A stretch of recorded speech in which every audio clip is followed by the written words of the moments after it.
address and contribute to the Electricity Infrastructure Investment Bill 2020 and note that when the Minister announced his intention to introduce this bill and it was reported in the media, there was clear signs of palpable relief, especially from the climate scientists and the campaigners who have devoted their professional and in many cases many hours of their personal lives trying to push for solutions and actions when it comes to the issue of climate change.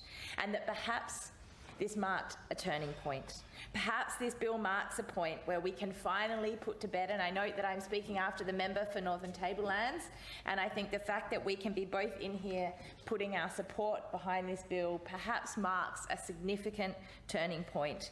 Perhaps it shows that we can finally put to bed the climate wars that have been stifling our ability to listen to science and act in the best interests of our rapid transition to renewable energy. The politicisation and polarisation of climate change has been one of the greatest political tragedies of our generation, and we are thankful to the work of the Minister, who I note is in the chamber, in seeking a way forward that can garner the political consensus and support needed to be able to drive this urgent change. We have been able to work together and listen to the science in tackling the pandemic, and we can do the same when it comes to the climate emergency that we face.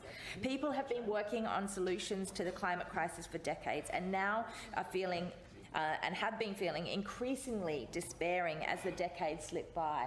People like Naomi, Glynis and Rosalind from the Australian Conservation Foundation Inner West Group, who I met with recently, have been working tirelessly to try and get legislative reforms to make it easier for us to uptake renewable energy and have climate change factored into government decision makings on planning, the protection of the environment and of course mining approvals. And I want to thank them for their long-held advocacy and for all of the members of that group in the Inner West ACF group.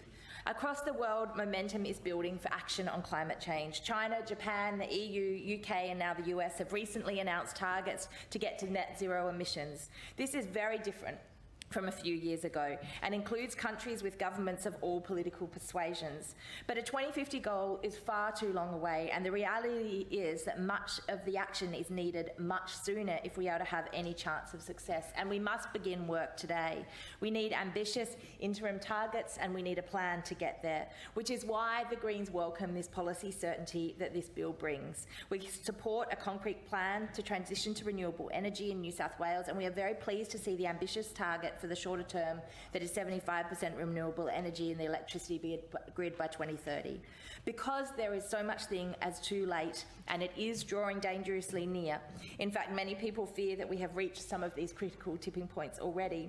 Events like the melting of the Arctic permafrost, melting of sea ice, and the bushfires on the scale that we saw last summer can exponentially increase the amount of carbon in the atmosphere beyond control to reduce these emissions, and that's why we need to do more to act.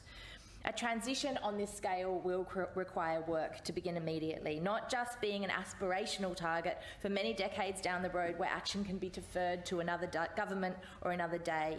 And we do acknowledge that work has begun in this space, with big batteries announced for Western Sydney and the replacement of Liddell coal-fired power station.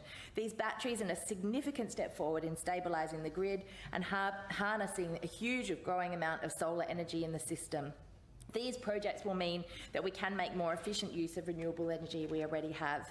This transformation of the grid to renewable energy will also mean that the work can begin on building a hydrogen industry in New South Wales. Germany and Europe, the EU, have already flagged that they want to develop a supply chain to buy green hydrogen from Australia to power industrial processes like steel making, heavy transport, air travel and possibly even a replacement for domestic gas heating. The production of green hydrogen presents many opportunities for job creation and most crucially in many of those regions that are currently depending on fossil fuel industries.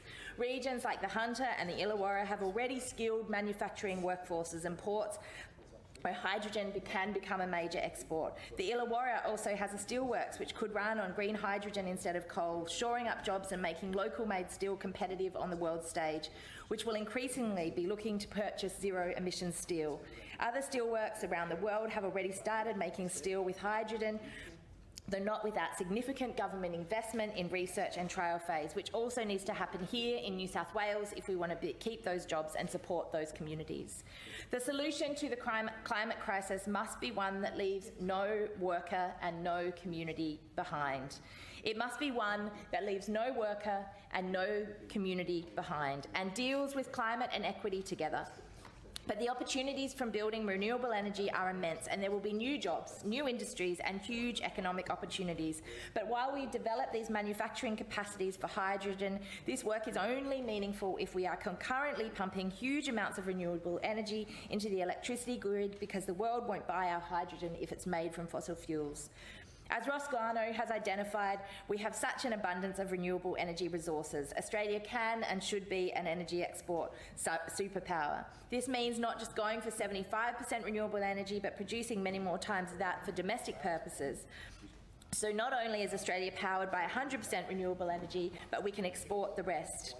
All that said, and the enthusiasm said, it should be noticed that the Greens will be making to move to try and improve proactively this bill, because it's not perfect, and it does prioritise, as we would expect from a Liberal National Government, private investment of renewable energy projects, meaning that the significant wealth generated will go back into the hands of private companies instead of into the public purse.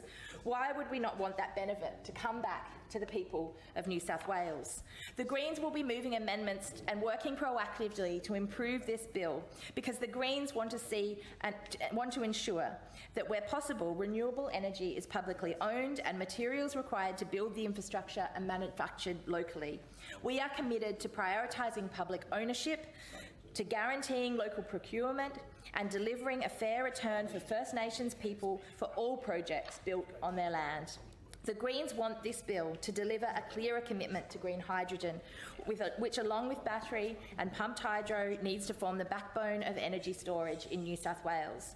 We know that targeted early investment in green hydrogen is critical to rebuilding a local manufacturing base.